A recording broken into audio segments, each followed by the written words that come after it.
Hi, I'm Grasie Mercedes, and welcome to Season 3 of Not Blank Enough, a podcast about everyday insecurities and triumphs. Today's episode is with comedian, actor, and writer Carl Tart.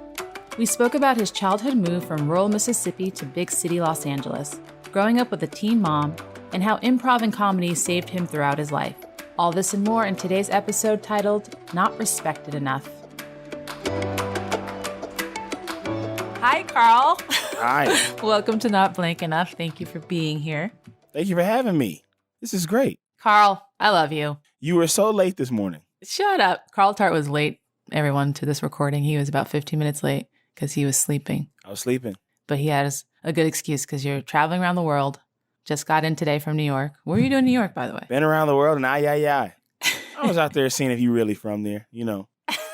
Checking who in the streets knew you. What'd you find out? They said they don't know you on that block. Mm-hmm. No, we were doing a little work, you know. Yeah. Being on a little TV. Being on a little TV. So Carl and I know each other because we get to work together on Grand Crew, which is how I met you. I had heard about you before because of the whole improv world. Actually, no. We kind of knew each other for like a second during iOS, didn't we? Well, like we met before. I assume so. I don't remember it. I don't remember either. Don't worry.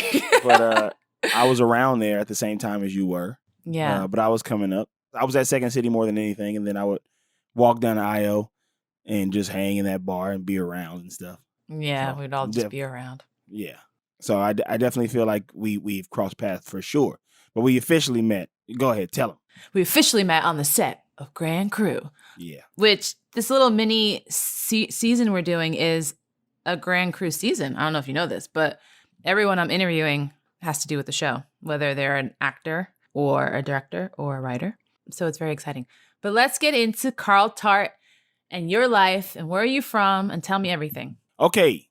So it was a crisp Thursday morning in 1989. And I'm from Pascagoula, Mississippi, and I was born January 5th, 1989 to teenage parents who, you know, they did what they could. I was lucky to have grandparents that were very, very important and prominent in my life for a long time. My great-grandma actually raised me up until about age 9, and that's when I moved 8. And she started to get Alzheimer's at that point. And so I wasn't able to stay home anymore. I wasn't able to stay in Mississippi anymore, and that devastated me because I took like guilt on for that. Like when I first started, because before I left, we would see signs of her kind of declining. But after I left, it was like for real. And then like me and my mom went back home one spring break or something like that, and we saw my grandma. She was unrecognizable. She was like forgetting to eat and stuff like that. Oh, wow. And so we had to put her in nursing home and stuff. But yeah, I moved to Los Angeles when I was about 8 years old. And when you say you had teenage parents, how old was your mom when she had you? 17. She was 17 going on 18. My dad was 18 going on 19. Wow. My mom was 16 going on 17 when she had me. And I know we talked about this before, but there are a lot of similarities to having a teenage mom. Yeah. You know? Yeah. You grow up real fast, I feel like. You grow up real fast. Yeah. You become independent real fast, I think. I think because my mom, you know, I always knew her as mom, but it was like I had two moms because of my grandma. Same. And then my grandma's health declined. She wasn't around anymore. I then went on to, you know, just having my mom. And there were things that would happen, but I didn't quite understand because I didn't quite understand how to be a parent, you know, or what a parent goes through. And then by the time I got to high school, me and my mom were at odds a lot because I had become this independent guy and she was still kind of like, you know, learning how to be a parent. Yeah. And she's only I'm in high school and my mom is my age right now. I know. Isn't that crazy? I can't imagine having a high schooler right now. I'm 33. I can't imagine having a kid that's in high school. No, it's crazy. I mean, my mom, my aunt, who was 2 years younger than my mom, so she was like 15, and my grandmother, who is only 20 years older than my mom, so she was, what's the math? 16 plus 20, 36 years 36, old, yeah. was my grandmother. Yeah. And these three women are who raised me until I was about 6-ish, 6 or 7. And then it was just basically my mom until she met my stepdad. And I will say, for being so young, my mom had her shit together and she worked her butt off. And I didn't see her a lot because she was working so much. But, you know, like you said, it made me very independent and I grew up very fast. I was the only kid around because, you know, everyone else was still a kid. Yeah. And It does affect you. And what was school like for you in those earlier years in Mississippi? In Mississippi, school was great. It was so much fun. I had friends that we used to run the neighborhood, and it was like, small town living. We walked to school in the morning, knock on the door at 7 o'clock in the morning, and I'd run out, and we all go to the next person's house and knock on the door, and go to the next person's house and all knock on the door, and we all mob to school. And we do the same thing on the way home, go to the Boys and Girls Club, go to the swimming pool when it was hot, and stuff like that. And then all of a sudden that was uprooted, and I had to move to L.A., where I had friends at the first of all, we had never lived in an apartment. It was a residential area where in Mississippi, my grandma lives in an area where, the next door neighbor is like another house length away, like, and she's got a big old yard that we ran around in and played in and stuff. And then I moved to LA, and it's like, we're in an apartment. I've never lived in an apartment before, but that's fine. There's kids in the apartment building, and we're allowed to hang in that, but we can't go outside the gate. Right. And I grew up in this area called what they call the Jungles. Any neighborhood that got a nickname is probably not good. What neighborhood is that? That's Baldwin Hills Crenshaw, but it's at the bottom. So when you go up into Baldwin Hills, into the actual hills, you're in like what they call the Dons, which are like every street is called Don something, like Don Tomaso, Don Miguel. But at the bottom, where like the Baldwin Hills Crenshaw Mall is, that area is called the Jungles. And that's where you lived? That's where we lived, down on the bottom. When we first got here, that's where we lived. So you said school, like school wasn't as fun as it was in Mississippi? No, because I got introduced to like gangs. Like there were kids at the elementary school who were gangbanging. What? At 8 years old? Oh my God, yes. Yeah, because they probably not in the gang, but like their older sibling is. This is the 90s. This is when gangbanging was prevalent. Right. So their older sibling, their parents, something like that. They probably have young parents too who are gang members and stuff. And it was in a gang neighborhood, like where that first elementary school was. And I went there for one semester, and my mom pulled me out and sent me back to Mississippi. Oh, wow. Yeah. I didn't know that. Yeah. I went back for another semester. And then when I came back, that's when she had found the schools on the west side. Now, they were better. The areas were better. I started going to school in the Pico Robertson area. It was better technically, but still, like when you go to public school in Los Angeles, you're never going to avoid it. There's just better and worse. Yeah, I try to explain to people that about New York, because the same thing, the public school system there is pretty trashy. I mean, I don't know if it's better now, but when I was young, it was very bad, which is why I went to 12 years of Catholic school. Because my mom was like, nah, we can't have this. I went to public school for 1 year, got into like all these fights. Hung out with a girl who was smoking in 5th grade. And I remember my mom was like, what the fuck? Pulled my ass right out of that school, went right back to Catholic school. But them private school kids be crazy too. Yeah. I mean, private school is different than Catholic school though. Because private school is usually rich kids in the Upper East and Upper West Side. I was going to Catholic schools, which is usually poor kids who get there through like church scholarships or some kind of financial aid, or your mom is just working her ass off to pay it. But it wasn't nearly as expensive as a private school. Like, it's not like Gossip Girl, which you know a lot about. Gossip Girl, we can talk about that. I know a lot about Gossip Girl. But, okay, and so in this time, in an elementary school, going through these changes, was there ever a blank you were experiencing back then? Yeah, not LA enough. Explain. that was my first. So I had a strong accent. Back then, that wasn't cute. They didn't. I'm telling people. I always tell people. I said I remember the year my accent became attractive. It was 2004, and Destiny's Child had a song on the radio called "Soldier." I need a soldier, and you gotta stand up for me. And they had a song in there about dudes with like Southern accents. Like, listen to him talk. And that's when like the other areas became cool. Right. To like be like, oh, that's cute. Where he thought by that time, mine had kind of faded a little bit to how I sound now, which is like you can still hear it, but it ain't all the way there. Because at the time, my mom was an actress, and they kind of told her like get rid of that. So we both kind of like, it kind of faded a little bit. And except when we talking to each other. Right. People listen to me and her talk to each other, and they go, I don't understand what y'all are talking about. I want to hear that accent. I mean, you can still, when I talk, you can still hear I can see, I can hear that you have an accent, but I want to hear it like strong. Like I want to hear that Mississippi. You got to hear me and my mom talk. So I think I, made new friends at this elementary school that I settled in at, which was Canfield Elementary School off of Robertson. And I didn't feel like, these kids, they knew a lot more than me about, street smarts and stuff like that. They had a different, because they're city kids. Mm-hmm. What saved me was this ability to make them laugh. I don't know where it came from, but I'd always had it. And it was something that, for some reason, when I would say certain things, maybe I remember when I used to get my first laughs, it would be repeating what Martin said on TV the night before, or what happened on Living Color, something like that. Yeah. And what happened on TV, and then I come back to school and I'm able to mimic it to where it makes people laugh. But I developed a timing that I don't know where it came from, but it helped me fit in when I first moved here. Yeah. You are one of the funniest people I know. Maybe the funniest person I know.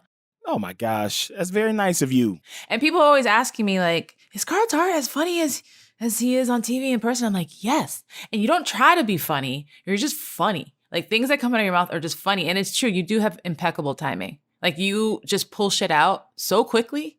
And I'm like, how do you do that? Wow, these compliments. Apparently you've been like that since you were a kid. Gracie, don't talk to me like this in person, listeners. She's so mean to me. Yes, I do. You're such a liar. I'm always hyping you up. Come on. Okay, so not LA enough. Not LA enough or not city kid enough? Like, were you a country kid? Yeah, I was a country kid. But that lasted up until I learned pretty quickly. And this is another way I became kind of independent from my mom's rule. Because my mom wanted to, she wanted the best for me. Yeah. But like I said, when you get into the city and when you have to live within your means of what you have, which we didn't have nothing, you learn. Like you learn how to navigate. You learn how to walk. So these friends that I had met in this area, after school every day, we would go to a park that's down the street called Robertson Park. And I was there every day. Like that was the babysitter, basically. Mm-hmm. But it was a safe environment, but there was gangs around. There was the neighborhood gang. I have friends who were affiliated with the gang, especially after we got older a little bit. This is like later in life, we'll get there. But like that was how I learned how to be like, oh, this is how you navigate in a city like this. This is where I'm at. This is what I can't wear. The first time getting banged on, because I got What do you mean the first time getting banged on? Banged on is when you get pressed by a gang member, like where they're like, basically they ask you like, where you from? But that means like, what gang do you represent? What happens when you don't represent a gang? They'll tell you why they pressed you, basically. I mean, there's different reasons for that. So the first time that ever happened to me was one of the neighborhood guys that was in the neighborhood that I, frequented. We didn't live over there. We lived in South Central LA, but I always went to school and hung out on the West Side. Okay. And and my mom would pick me up every day, like 8:00 at night once she's done with her work and stuff like that. I had piano lessons. I played basketball there. And that's where all my friends went. So that's where we were at every single day. We were at the park. But the first time it happened to me, I was in middle school and I had wore a red t-shirt and some matching red shorts. And this is not an area that is back then, especially before colors. Colors now don't really matter like that, but I was doing too much with all this red on. And one of the guys was like, "Hey, what's up, man? What's all this red you got on?" Like he kind of, like pushed me around a little bit. He wasn't meaning anything, but he told me like, "You can't be wearing that over here." He was kind of protecting me. Yeah. And I was like, "Oh," and that was like one of the last times I ever like wore like red like that until I became an adult, wear what I want to wear. But it was fine though. It was safe because even that person who may have been a dangerous figure was also being like, "Hey, little kid, don't be walking around like this in this city." Like, right. And thank God, right? Thank God he wasn't that he wasn't extra out. Trying to fuck you up. Woo! I just got like nervous for you hearing that story. Yeah. Like I just thought of like a young Carl Tart in all red, just walking around, minding his business. But they also like to have me around because I would make them laugh. Yeah. So that kind of saved me throughout my whole childhood. Like, were you aware that your comedy was saving you at that? Yeah. Back then? If I was walking through the wrong neighborhood, which you could do, because in LA, gangs are not like, it ain't just like a lot of people think like it's the Crips versus the Bloods. No, there's Crips versus Crips. There's Bloods versus Bloods. Less of that, but there are certain neighborhoods. There are people who will recognize me from hanging out with certain people, and like I could be in the Fox Hills Mall, and somebody be like, "Nah, I know him. Like he kick it with these guys," and I'm like, "Well, I don't bang. Like I'm not a gang member. Like I'm just from that area." And doing comedy would get me out of stuff like that, joking around and stuff like that. Right. So, but that that was middle school age. In middle school, for sure, those formative years, definitely I came into my own a little bit more as far as living in the city and knowing the city and being comfortable in the city. And also, kind of leaning towards finding my own identity. Not doing it yet, because in middle school, nobody knows their own identity. We was all gang members in middle school. We all had baggy jeans and blue T-shirts and everything. But that was where I started kind of getting in the coming of age tale, that was where I started kind of getting my LA legs. Yeah. Where it's like, oh, this kid's becoming an LA kid. Right. Oh, I love that. Okay, so then let's fast forward to high school. What was that like? High school was dope. I had a great time. So I went to performing arts school. Yeah, you did. So I graduated from middle school. Didn't walk the stage because of bad grades, and that was very embarrassing. My mom was so mad too. She called my guidance counselor and was like, "No, y'all need to hold him back." She was like trying to get me flunked. Good, because your grades should have been better. Why were your grades bad? You didn't like school? No, I wanted to goof off, and I didn't like doing homework. You've been in writers' rooms, and you see how similar it is to going to school, and you be like, ah. I loved school though, so I enjoy that. You love school, you fucking nerd. I did. I was a nerd, and I loved school, and I got mostly A's, and then sometimes math would get me like a B. I remember once I got a C in math, and I was mortified because I was a nerd. But yeah, no, I loved school, and I loved doing homework. Oh, hell no. I was trying to get in the streets. The homies is out. Yeah, my mom would yell at me too, because I had a uniform, right? And I would come home from school, and I would like run into my room and start my homework. And my mom would be like, "Could you take off your uniform and maybe eat something? Like, relax. You can do your homework later." Like, no, Mom, I gotta do my homework. That's insane. I know. That's why you are the way you are. That's why you're as successful as you are now, because you love doing homework. I do. Yeah.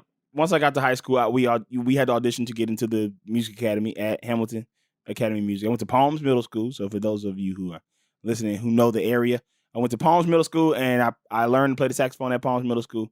And then I auditioned to get into the jazz band once I got to ninth grade. And I got into the C band. There's C band, B band, and A band. A band was like such a great jazz band. It's very talented kids who want to be in music for the rest of their lives. And yeah. They did the Playboy Jazz Festival, they did Monterey, they won competitions. Our school is very renowned for being a good performing arts school. Some people in our industry went to LACSA, which is like downtown, Los Angeles County High School of the Arts or whatever, but we was smacking their ass. And we were a public school. I love it. Shout out Hamilton Academy of Music. Go Yankees. But I got there and I had, it was a little bit more of coming to your own, knew a little bit more of myself. And that freshman year is also when I started to kind of like pull away from mom a little bit, Mm-hmm. Oh, we skipped over. I think I got to say it because this also probably added to the comedy side. We talked about elementary school. Okay. Middle school was not attractive enough. Yeah, let's talk about that.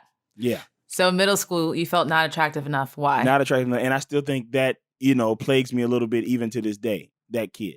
Who was that? I was a little butterball, like chubby. I was tall, but chubby, I wasn't like not popular, but I wasn't the most popular boy. But like people knew me. They knew that I was the funny guy. They knew that I hung out with the cool guys who played basketball because we all played. Like we was all on the team in middle school and stuff. And these were my friends. They liked having me around because they liked having the funny guy around. I would keep the energy up. But the girls liked them.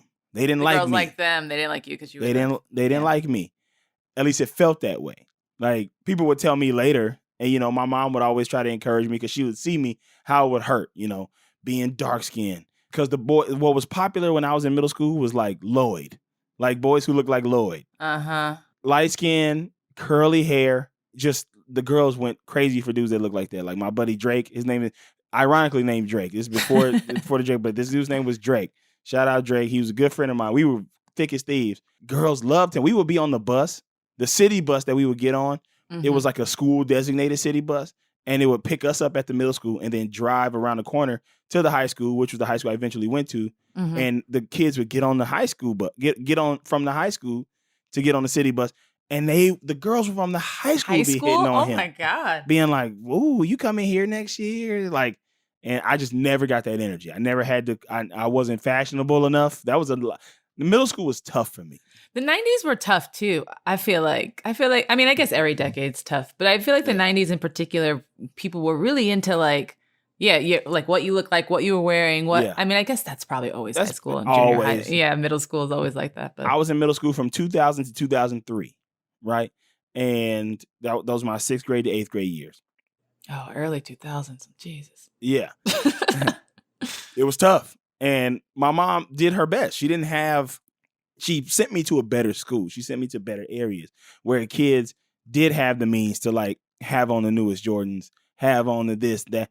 I was a kid that foot grew. I was a size 14, 8th grade, so she couldn't just keep buying me new shoes all the time.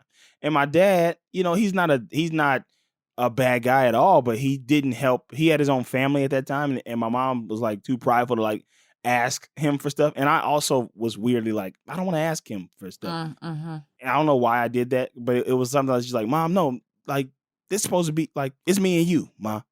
Like, I don't want to ask him. And I sacrificed. I never gave my mom trouble because I knew that she was struggling and stuff like that. But there were times where I would come home and definitely be sad because I didn't feel like I was getting the same attention as the guys that I hung out with. Again, everybody liked me, but they hit on them. I was always, oh, that's my brother. Carl is like my brother. Oh, and no. I didn't want to be the brother. The brother or the friend zone, the funny guy. I would be on the phone with these girls at night listening to them talk about my friends. Oh, God. Like they would call me to vent out about my friends, how much they had a crush on my friends and stuff. And they probably like loved you as a person. Yeah. And you were just like, fuck that. I want you to want me as a. Yeah. I wasn't mad about it. Like it's the reason why I have such strong relationships with girls today. Mm-hmm. Like I was friend zoned very early on in my life, but it's not bad because I also like, I'm not a person who believes in that. You should have friends of the opposite sex. Is crazy. Yeah. When people say they can't. But I have very strong friendships with a lot of girls that we ain't never been on that type of time. When you were in middle school and you had Drake as your friend and these girls, what was like the composition of your school? Like, was it diverse because it's Los Angeles? Yeah, my school is very diverse. It's on the west side. It's in the area called Palms, near Culver City, in between like Culver City and just like it's West LA. It was very diverse. A lot of kids came from Inglewood. So you had like lower income people, but you also got a lot of white kids who lived in that area coming over. It was a magnet school, so it had like better programs and people were allowed to get bused there and stuff. So it was diverse, but it was segregated. Just like high school was too. We was all cool with each other, but at lunch and stuff, we went out. You definitely walked on the campus and saw the black kids are here, the white kids are here, the Latin kids are here. Yeah, exactly. Yeah. But it was very diverse. Mostly like I would say majority Latino. Then next up was white and black kind of split, and Asian, a lot of Asian people because it's West LA, a lot of Asian people over there. So, but yeah, very diverse. I just desperately at that point, when we're all trying to find our footing, wanted to be cool and wanted to be not realizing that I was. Everybody liked me, but it didn't feel that way because I didn't have the attention. I'll give you one very embarrassing story. Okay. Because I think back on this moment because this is a moment that's like. It was one of those times where you like remember gel pens were popping, and we were having class in the cafeteria for some reason. I guess maybe there was like construction or something in our classrooms, a leak or something like that. And we're having class in the cafeteria, and we're all sitting at the tables. We're like doing like free work or something. Like the teacher's not really tripping, and because we're in the cafeteria, we can all kind of talk and get a little rowdy and stuff. And I'm sitting with my buddy Seth and this girl Yomara, who I had a huge crush on. And Seth has like a cutoff T-shirt on. He's a pretty muscular kid. He's really good basketball player. Okay. And we played on the team together. Yomara's drawing on his arm with a gel pen. Okay. And I just remember being like, man, no girls want to do that Draw for me. on my arm. Yeah. And so a few days later, I seen like a friend with some gel pens and I had drawn on myself. And like some people were like, oh, who did that? I was like, oh, this girl did that. I like lied about it. And one of our homies like, nigga, ain't no girl draw that shit. You did that. Like, and call me right out. I was like, no, man, girl did it. Funny. What did you draw on it? What did you draw on yourself? It was some stupid shit. I don't even remember what it was. But try to make it seem like I could, I did it with I'm left-handed. I did it with my right hand on my left arm, so. Oh my God. I'm like, how I draw it? How I drew it? Like, it's on my left arm. How I drew it? I'm left-handed. I love that you already had the defense, Yeah. ready to go. Yeah. Wow. Okay. I could totally see this though, Carl. This sweet, funny guy. Just wanted that attention from the girls, but getting a different kind of attention from the girls. Yeah. But once I got to high school, things kind of changed a little bit. Tell me what happened then. So this is fall 2003, 03-04 school year. I'm a freshman in high school, and I get there and I have an awakening. It's different now. I go through my freshman year. We have such a good time. I'm still kind of in the same middle school mode, but it's high school now. I'm not getting bullied or anything. I ain't never really been a bullied guy, but there are some older cool guys. But you when you get to freshman year, you see seniors. They look like adults. Like it's crazy to think that these kids were only like 17 and I was 13, 14, but they looked like adults. And so going through high school, playing in the music academy, I was in all the bands, and then I was also an athlete. I played football, basketball, baseball, ran track, all that type of stuff. And by the time I got to like sophomore, junior year, I had slimmed down a lot. And that was when we kind of ran the school. And so I was still this funny guy, but now I'm noticing that girls are finally into me. Uh-huh. And I don't know how to handle that. I don't know what I'm doing, but I'm trying to think of what the not blank enough was in those years. Because suddenly you're like, so now not only you are funny and have a good personality, now you're playing every damn sport. So now you're like a jock, you're thinner. Yeah. Everyone's just like, ooh, who's this Carl Tart? Okay. Yeah. And I'm thin, tall, same height as I am now. I'm 6'2", 6'3", but thin, and get to walk around school in my Hamilton football shirt with the sleeves cut off and the midriff off. So I'm sorry, the what? The midriff? Oh yeah, that's what you did. You cut it off. So you cut it off at the right here. It was a halter top. That was. You walk around with your helmet. I want to see you in that outfit now. No, it ain't happening now. The midriff is gone now. I done had too much beer over the past 13 years. But yeah, I think the not enough at that point was like not good enough at sports. I started to really care about that. Mm-hmm. And kids, what did you want to be when you grew up? I mean, like most kids, I want to be in the NBA or the NFL. But I didn't put the drive in. This is also when I started learning, I'm seeing myself develop into this person, the personality that I'm having. And I'm like, gosh, being funny has kind of always gotten me through life. And it's still happening. It's still happening to this day. But I want to play sports. I want people to take me seriously in sports and stuff like that. I remember being offended senior year when people are writing in my yearbook. I can still go look at it. It's at my mom's house. People write I'm gonna see you on TV one day. You're the funniest guy I know. This, wow. And I'm like, nah, man, I'm gonna be in the NBA. Then I got to that point where, I'm senior year, I'm playing against guys who are NBA prospects and stuff, and I just am nowhere near as good as them. Mm-hmm. And I'm like, oh man, that's not happening for me. Was it the athleticism or the skill or? Skill. Yeah, I didn't put the work in that I should have because I was too busy goofing off. Because that's when I started to I started smelling myself, finally. And instead of really putting in work, I'm out talking to the gals, making jokes, being on the teams kind of became a social thing as opposed to, Right.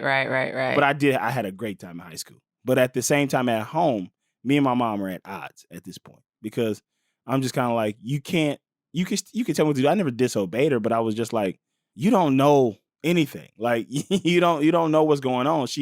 My mom definitely had a disconnect and then would kind of be helicopter parent when she wanted to, kind of in front of friends sometime. And I'd be like, you don't get to do this. I had grown up and you know what they say about young parents, they kind of stay emotionally stunted a lot of their lives. It was that. And I think she also started seeing my dad a lot in me. And that was kind of making things weird because me and my dad look a lot alike. That was an interesting time for me with her. It is challenging, right? When you have young parents, because I have friends the same age as my mom or close to it. And I think for me and my mom, we always had a really good relationship. I think there was a little bit of a 13, 14 when girls are maniacs and full of hormones and we're little bitches, where I kind of rebelled a little bit against her. And I remember once I told her I hated her and she slapped me. And then that was the last time I ever talked back to my mother again. And then a half hour later, she came into my room to apologize. And I was like, it's fine, Mom. I love you. It was that was kind of our little after school special moment. And then after that, we became like, she's one of my best friends. Like I literally talk to my mom almost every day, if not every other day. She's like a sister to me though. Like she's never really felt motherly in that sense, like the way mothers, and I don't mean like she wasn't a good mom. I just mean like it always just felt like she was so close to me, like so close to my age. And now she just turned 61, which is crazy. Like she's so young for someone my age to have a 61-year-old mom. And now that she's 61, has 3 other kids, like my youngest sister is only 22, she feels like a mom. Now she's a grandma, and now she feels like a mom. And she says things that like moms say, and she sends me like videos and news and like articles like moms do, like annoying things. Yeah. I'm like, oh wow, mom, you're really becoming a mom to me now. Like you're supposed to stay like the cool best friend, and now you're turned into that like typical, like stereotypical mom and doing like stereotypical mom things. It's hard for me because I think my mom wanted us to have a closer relationship than that. And I think she, as I've grown up, she's mentioned it a couple of times, being like, we used to be so much closer and this and that. I was like, that hasn't been since I was like a really little kid. Like, what, you want to lay up and make Rice Krispie treats and watch TV? Like, I got shit to do. Like, but I just think she just had a kid too young without putting too much of our, personal business out there. I just think she had a lot of trauma in her life. So when I told you earlier that I was raised by my great grandmas, because my mom's mom passed away in a car accident 2 years before I was born. And she also had my mom very young. She had my mom at 15. Oh, wow. And then when she turned 30 and my mom was 15, she died. And 2 years later, I'm born. Right. 2.5 years later, I'm born. That's a lot. And it's a lot of trauma. That's a lot of trauma for a young girl. And once my grandma started to get sick, which now I look at it like, I'm 33 now. That woman meant so much to me, but I only was with her for 8 years. So I've been away from her for 20, some odd years. If she were still alive today, she would not recognize who I was. Like, you know what I mean? Like, because she didn't even after when she was first getting sick. Are you your mom's only child? No, I got a younger sibling. I got a younger brother. He's 10 years younger than me. He's 23. Oh, okay. And she lets him get away with a lot more than she let me get away with. Same. She doesn't put the pressure on him at the same time either. Like that she put on me. Yeah, I mean, I think that's like older child versus younger child. My mom is a totally different mom to my 3 other siblings than she was to me. Again, because she was young and I think figuring it out. But they definitely get looser as they get older and the more kids they have. And I hear that a lot. I mean, a lot of people joke about, your first kid is like, everything is like at a 10. And then once you have the last kid, you're like, I don't care what they're doing. Like, it's fine. Go live your life. Yeah. So that makes sense too. Okay. So then high school, you had your little moment, maybe feeling not skilled enough or athletic enough, but all these other things are popping. Yeah. And I still got insecurities at this point. You know what I mean? Like insecurities. And we all have insecurities. Plagued me for years. Yeah. So I still, things still kind of, rear their ugly head at that point, but I'm in a good place. And then I go do college for 1 year, and that was cool. But I play basketball at a Division II college and get cut at the end of the year, and realize like basketball's over because I'm not trying to like bounce around to like community colleges in one-horse towns around the country to try to get up to a level to play. And I'm already, as we talked about, I'm not a school person, so I'm like, man, I'm not going to the NBA. So that's when I came back home and I tried to like figure out what I was going to do. And something kept ruminating in me at that point because I did enroll I stayed with my buddy's mom, like his whole family. Like I like lived with them for a while because my mom had moved to Las Vegas for a little while. Okay. And I didn't want to be out there. I was out there for like 6 months. I was like, I hate this. I'm stuck under you. I ain't got no friends out here. I did meet a couple cool guys like towards the end of my tenure there, but that we would go play basketball together and stuff. But for the most part, I was like, I gotta get back to LA. Like I gotta get back to LA. I got to move back to LA. We don't have family here. All our family is in Mississippi. So it was with my best friend's family. They had like a big house in Watts. And they were like, yeah, you can come stay with us. But, you're not just going to be like not doing nothing. Right. You either got to get a job or you got to go to school. I'm like, cool. I'll enroll in school. And I did enroll at Santa Monica College. And I would also take my little brother to school because he was here with his dad. My mom was like, well, since you going back over there, I'm going to be making the transition back. So she like kind of gave up her place there and moved in with a friend but sent my brother back to LA to live with his dad. But me and his dad would like switch off weeks taking him to school. And he was in elementary school over in our old neighborhood, which is on the way to Santa Monica College. So I pick him up on my way to school. But when I was at Santa Monica College, I took an anthropology class, and I wrote a term paper. I don't remember what it was about, but the teacher thought it was so funny. And he was like, did you ever consider being a writer or something like that? Wait, I'm sorry. Your anthropology paper was so funny. Yeah. He thought he really laughed at it. I love it. He held me after class, and I was like, yo, I didn't plagiarize that shit. Like, that's all me. I cited anything I took offline, you know, like, I thought that's what he was holding me after class for. But nah, he was like, this is really funny. Like, you're like a good writer. Did you ever think about what do you want to do with your life? And I was like, you know, I'm still figuring it out right now. I probably want to be a teacher or something like that. Like, I was thinking that's what the route I was going to take was going to be a teacher. And like a teacher and a coach at a high school or something like that. Right. Maybe at my high school. I've always denied the fact that I may have been talented in the arts because my mom did it so hard and I didn't want to follow in those footsteps. We had a hard life. Like that grind. You've been on that grind. Like, imagine you being on that grind and you got a kid. No, I can't imagine. And you weren't married. You just out here like driving to auditions every day and doing that type of stuff. And you also have to take care of and not a small kid, a big kid, like who's middle school age. So we struggled.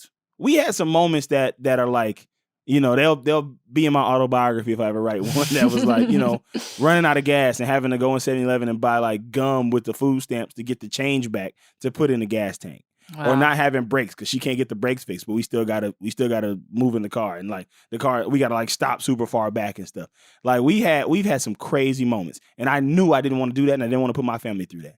But I was 20 years old, and I did not know what I wanted to do in life. And I had gone back to my high school and like hung out and was like, you know, helping out the freshman basketball team and stuff. And I went to go see my guidance counselor one day and just sit and talk with her, and she was like, "So are you doing, you know, comedy stuff or anything like that?" And I was like, what? No, why would you? What? Why would I be doing that? Everyone's telling you. Yeah. Everybody's it's like right telling there. me. Yeah. She's like, we always been a pain in my ass. Like, you're very funny. You need to do like, and I'm like, I didn't mention my senior superlative was class clown. So of course I did win that. Of course. But I heard it a couple times, and it was something that I knew I had wanted to do, but I never wanted to tell nobody. I never wanted to tell nobody. So at this time, because it's a vulnerable thing. It's a super vulnerable thing. And people don't believe in you. People don't believe in you when you finally tell them. So I started sneaking around. And my friends would be hitting me up like, oh, what you up to tonight? Let's go to this thing. Let's go to Saddle Ranch. Let's go to this. Let's go. Like, you know, like shit we used to do back then. And I'd be like, oh, no, I got to do this thing. But I was like going to the comedy store, doing open mics and stuff like that. Oh, wow. But I wasn't liking stand up. I didn't give it enough time, to be fair. But in the short time that I did, I just didn't like the energy of the people that was around. I didn't make any friends really. And then I thought it was over.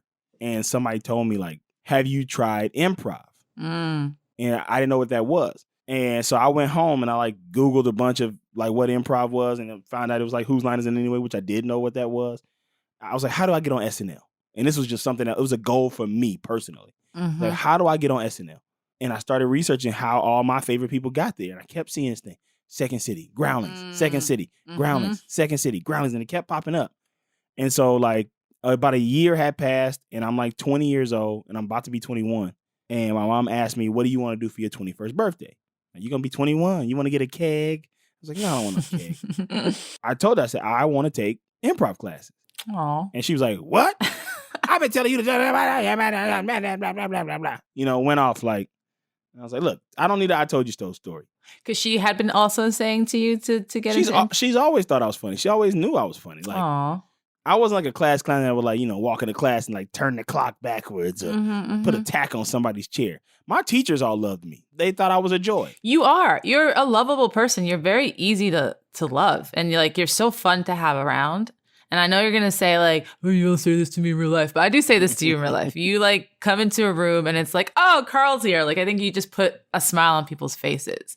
And I can totally see you being that as a kid. And what a joy, right? To these teachers who probably have a bunch of shitheads in their classroom. And yeah. I'm going to get in trouble every now and then. They'd be like, okay, Carl, tone it down. When I started getting in my bag, you know, I would definitely get reprimanded a little bit. All right, Carl, enough. But I always participated in class. So especially in subjects that I'm like interested in and good in. So like history and English, I was always like, oh, I'm going to add something to this. Math. The teacher would be like, shut the fuck up. Because you're not adding shit to class. You just being a dickhead. So now you're 21, you decide you're going to take improv classes, and what happens?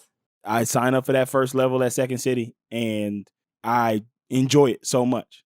Like, it felt like something I was missing my whole life. I still don't tell nobody. Only person that knows is my mom.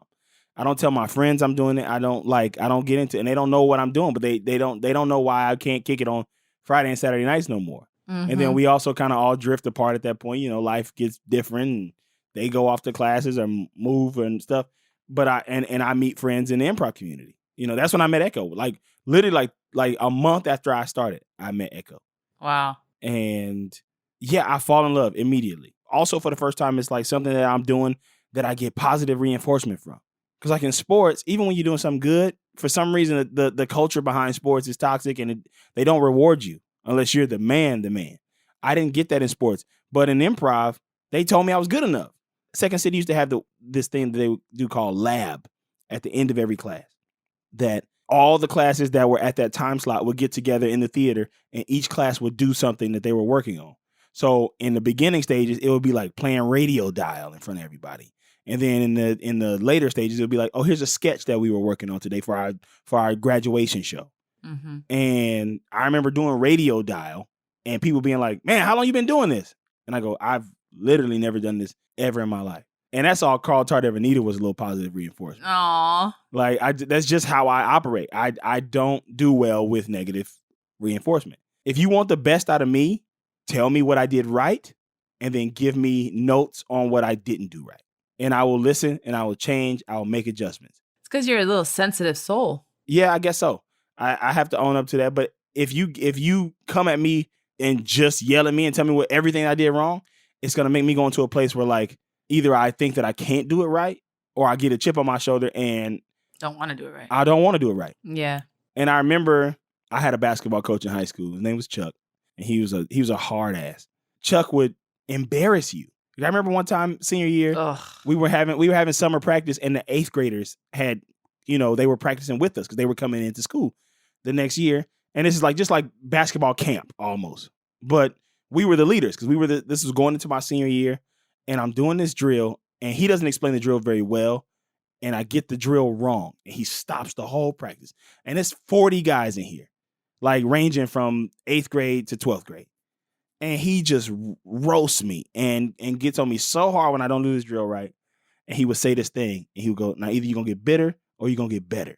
Ugh, I hate that guy. He sucked. And everybody's just like, people are chuckling, and like these 8th graders are looking at him like roast me like this. And they're just like, damn, this dude's a senior. Like, he's getting treated like that. He must suck. He must be, and like, I hated that dude. And then when I would do it good, and he would come over and be like, now that's what I'm talking about. That's what I'm saying. And I'm like, get the fuck out of my face, man. Like, I would like, and then he would like, call me after practice, like, you mad? What you mad about? I just helped you. Like I hate when people think they help you by being shitty to you. Mm-hmm. Like, I hate the Joe Jackson approach. Yeah. Joe Jackson. Like, I beat you into stardom type shit. Oh, like, I hate that shit. Those people don't deserve to be rewarded with my success, No, I know exactly what you mean. Yeah. I've never been that type of person. That's why I wanted to be a coach and a teacher. Maybe some dudes out there do get better when you yell at them and stay on their ass. But that wasn't me. You need to learn who you are. You need to learn who your team is, who your players are. Mm-hmm. That doesn't help me. Mm-hmm. Like, you could have stopped the drill and come over and go, Carl, you're doing it wrong. Here's how you do it. Because clearly I'm struggling with how to do it. Yeah. So improv, I never had that problem. So improv, you feel great. Things are going well. You're funny as hell, like we all know. And then at what point do you decide I want to be an actor or a writer? It was at that point. Yeah. Like, I was like, it kind of was before I started improv because I was doing background acting. And I was seeing the people that were on screen. I was like, I could do that. Mm-hmm. I grew up with this mom. Like, I've done acting before. I could do that. I could say those lines. And so when I started doing improv, things just started kind of working out pretty quickly. So like 2 years in, I get the CBS Diversity Showcase. And that like takes things to a different level. Yeah. And then a year after that, I go over to Boom Chicago in Amsterdam and come home after a year and just kind of hit the ground running. And that's when I first started booking work. Yeah. What was your first job? This show on Nickelodeon called Wendell and Vinny with Jerry Trainer. It got canceled. I was might have been like gotten to do like a recurring part on there, and it got canceled like the episode after mine. Then when I got back, I booked New Girl, like a little under 5 on New Girl. Mm-hmm. And it ended up getting cut. But I started like to book work. It was slow, but it was steady. I still had to have a job at that point. But then once I, like 2 years after that, that's when they brought back Mad TV. And I auditioned for it and made it all the way to the end. And they hired me as a writer. Oh, I didn't know that. Yeah. That's cool. And so that was my first writing job. And then I got addicted to that check. So I ain't got to bounce at the bar no more. Uh-huh. Like, and so that's what drove me in the writing lane. But my managers and people were like, hey, you gotta get back in front of this camera, homeboy. Make a little more money in front of the camera. Yeah. I was like, I like this writing check. This is dope. The great thing about what we do, though, is you can do both. At least now you can. Maybe before it wasn't like it's kind of frowned upon. But now I think people are embracing the multi-hyphenate. And we get to be on a TV show, but we only work 3-4 months a year. Like, what are you doing the other? Exactly. The other 8 to 9 months. Yeah. And you could be in a writer's room. 100%. And that leads us to today. And so during either the improv time or when you first started auditioning and working or the first time you were in a writer's room, was there any blanks there? Were you 100%. Always confident in your... No. Oh, no. Especially when I got into the writer's room. Oh, man. Oh, I can tell you about my writer's room experience after. That, not good enough, not experienced enough, not white enough. All of the above. All the above. All the not enoughs. Just not enough. And just not enough. Not funny enough for the first time in my life. Not funny enough. Look at that. Isn't that crazy? So that brings up an interesting part. That for the first time in my life, when I first got in the writer's room, not Mad TV, I killed it over there. But when I got in my first narrative room. What was your first narrative room? Was it Brooklyn? Well, no, my first narrative room was Brockmire. But I did pretty well there too. That room was set up a little bit easier. And that was a good learning experience. And shout out to Joe Church Cooper, who taught me a lot about being in a writer's room. But when I went over to Ghosted, it felt just like everybody's energy felt like, hey, my man, shut the fuck up. Yeah. Were you a staff writer? Yes. And that drove me into feeling like I wasn't good enough at that. So improv kind of saved me with that, because I would leave the writer's room for the day after getting all my ideas rejected or being quiet all day and feeling like I'm going to get fired for being quiet, which ended up happening. From that show? Yeah. But it got canceled anyway. But they were like, we're going to bring it back. They like brought it back for like an extra 4 episodes. And they did not ask me to come back for those episodes. All the higher level writers ended up leaving. Like they left the show for those. But I was like, hey, I'm a staff writer. Y'all got me under contract. And they were like, nah, we're good. Like, and that was embarrassing. The writer's room breeds this energy of, you feel your level. It feels like if you're a staff writer, like I remember they used to have these conversations, and I took these conversations personally, even though they probably were not personally meant at me, but it would be like, oh my God, we wanted to get this guy in here. He's so young, he's funny, he's hilarious, he's such a good guy. We just didn't have the space. We couldn't get him in here. And I would immediately take that personally, being like, so I'm taking this white dude spot. Yeah. Because I'm the only black dude in the room. It's a small room. I'm the only black guy. I'm the youngest person age-wise. I even had issues with the assistant on that show. She would kind of like gang up with the older. They weren't. I feel like writer's room are so specific to each room, right? Because it really is depending on who's running it and how they're running it. And what people might not know who have never been in a writer's room is like, there's all these quote unquote levels and these different titles, but really everyone in that room is a writer, and we're all kind of doing the same thing, but there's people who have been doing it longer, right? And it's a hierarchy. But I will give props to my showrunner. I've only been in one writer's room, for Perfect Harmony, also on NBC. And Leslie, first of all, I remember being like nervous that I was going to walk into a room full of white people. And I was so pleasantly surprised. I'll never forget. I got to the lot, and this black dude was like looking like he was lost. And he looked at me and he's like, do you know where such and such is? And I go, no, but I'm going there too. And me immediately being like, yes, I'm not going to be the only black person in the room. Yeah. And then I got there and there was like another black person. There was an Asian person. I was like, oh, great. I'm not the token person in the room. Yeah. So that already made me feel better. Also, she made sure that her room it was like equal, like 6 women, 6 men, which was great. Different age levels, which was great. And she was really good about you know, you got to know your lane, or you got to know like not to overstep. But she was really good at making you feel, whether you were a staff writer or an EP, that we all had say in what the stories were, you know, and we all had say in pitching. And so I give props to her, and I think it's really important. Like whoever's running I'm sure Phil runs his room the same way, in the sense that like it doesn't matter if you're a writer's assistant or an executive. Like we all get to be heard here. Yeah, that's the better type of room. Yeah. The room where you don't feel your level is the better type of room. That's why I felt on Keenan. That was probably Keenan and Connecting were probably my two favorite writers' rooms that I've been in, because I didn't feel my level. I felt like I was, you know, used in the capacity that I can perform. Because I tell you what really sucks, and this has happened to me twice, and it's fine. It's learning experiences, but especially for a person like me who has had as much success in the live comedy way, I'm one of the better improvisers in this city, I would say. I think I'm allowed to say that. Yeah. I know how to pitch jokes. Like I know what should be said next. Yes. I think that's my strong suit. So when it falls on deaf ears, and then at the end when they go like, well, you didn't do enough. It's like, well, what the fuck am I supposed to be doing? I tried. Yeah, exactly. When you try and try and try, one day you're gonna be like, well, let me just sit back. And that's what you get called out for. Why you just sitting back? Why you not pitching? It's like, well, I'm watching how the process is going.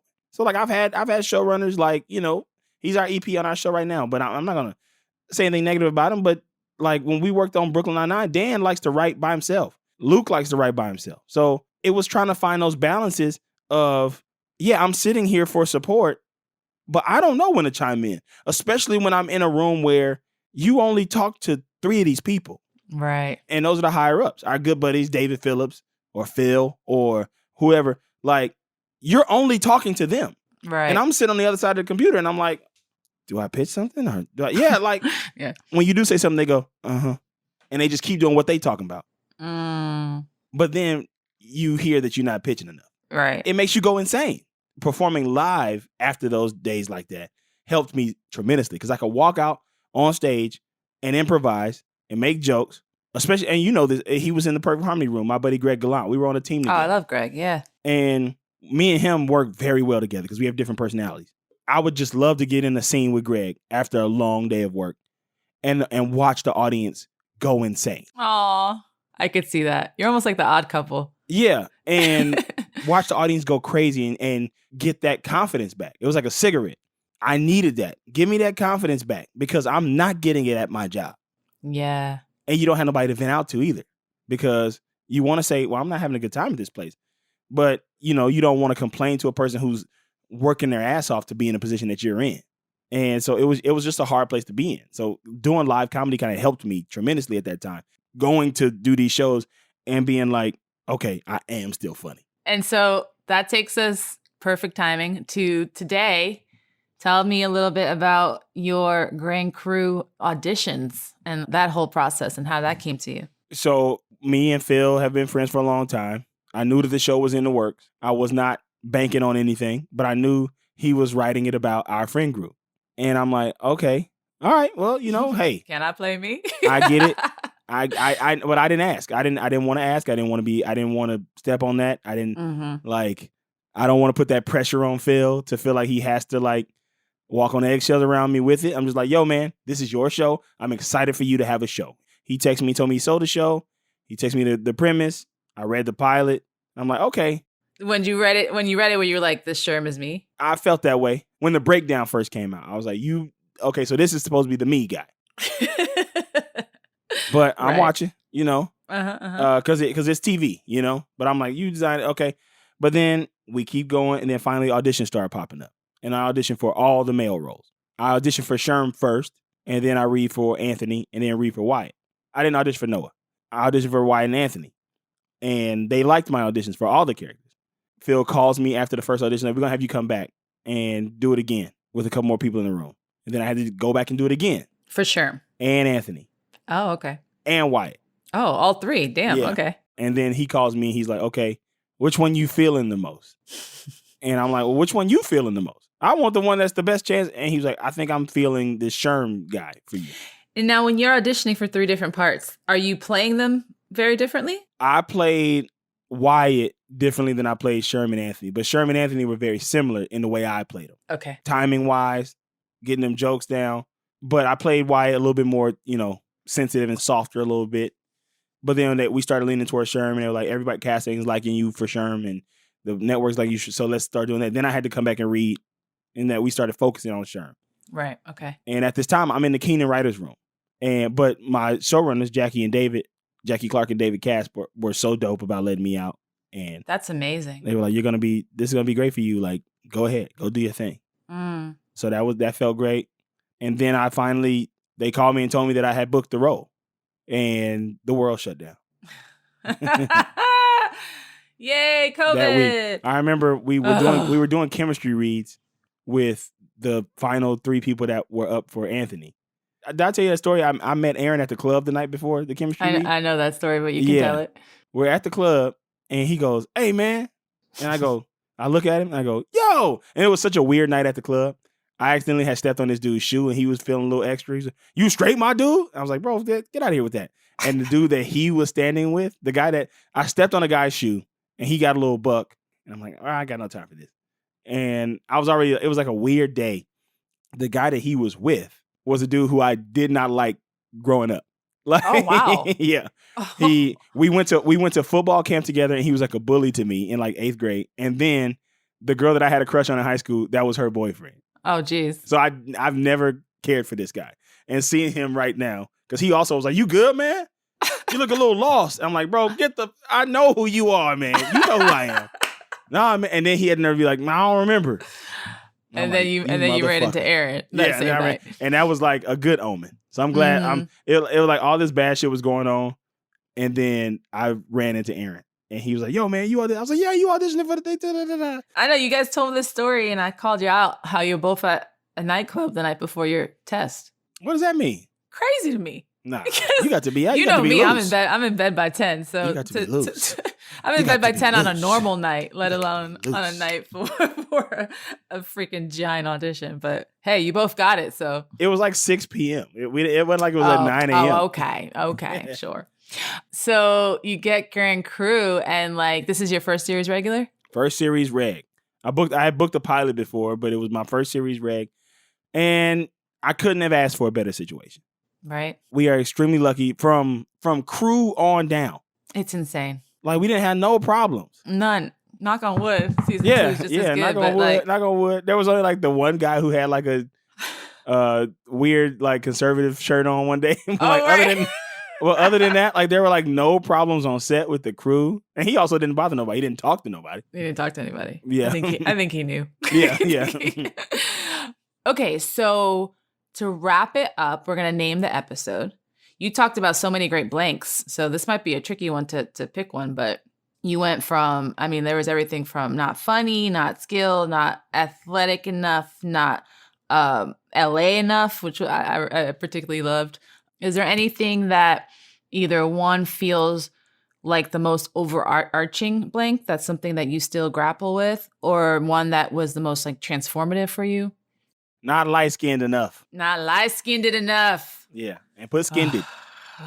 Skinned. Yeah. Okay, I will. SKINNDED. Not light-skinned enough. Okay, you talked about that a little bit with the whole Drake story. Middle school guys, yeah. Yeah, but do you still feel that today? No, I don't care about that today. I like my smooth, chocolatey, buttery skin. But back in the day, that did bother me a little bit. Yeah. Not confident enough. That could be it. Not confident enough. That's something I have horrible confidence a lot of times. Certain things I'm very confident in, but when it comes to talent and being funny or being smart or, things like, I guess it's all career stuff, I can be extremely not confident enough. Yeah, me too. It can happen. You know what it is though? I think that goes back to our sensitivity. I think sensitive people can be a little insecure and not confident enough. Not strong enough. Not strong enough. I feel like you are very strong, physically, mentally, and emotionally. Yeah. But yeah, that I'd have struggled with that, I like not LA enough, especially because now you're so you're wearing an LA Clippers shirt. You love the damn Clippers. Mm-hmm. I feel like you love LA. They represent me. Why does the LA Clippers represent you? Because that's the overlooked team the underdog, the one that's the most disrespected, not respected enough. That's the title. Ooh, not respected enough. Because I do feel that. I do carry that chip on my shoulder, 100%. It's why I identify with the Clippers so much. It started as just like me being like, no, I'm gonna do it different. To being like, no, every time you say something negative about them, you're saying it about me. This is how you feel about me. I'm gonna prove to you that I'm better than you are and better than you think I am. Oh, yeah. I like that. We're going with not respected enough because I do feel like that's an overarching thing that you could kind of pick out throughout your life. Oh, yeah. I don't feel like I get the respect I deserve. Yeah, for sure. Okay, wonderful. Well, thank you, Carl Tart. This was so fun. I love you. I can't wait to see you. And I can't wait for us to get back to work. Love you too. And I miss you. And I will see you when I come back from France. You are not in France. I'll see you tonight at Lamar's birthday. All right. Thank you for listening to Not Blank Enough. You can learn more about our guests in the show notes. Please subscribe to Not Blank Enough wherever you get your podcast. And if you like what you hear, please consider leaving a rate and review. You can also follow us on Instagram at Not Blank Enough Pod. Our show today was executive produced by Gracie Mercedes and Dave Hill and produced by Douglas Sarine and Colleen Beasley. Not Blank Enough is a Gumption Pictures production.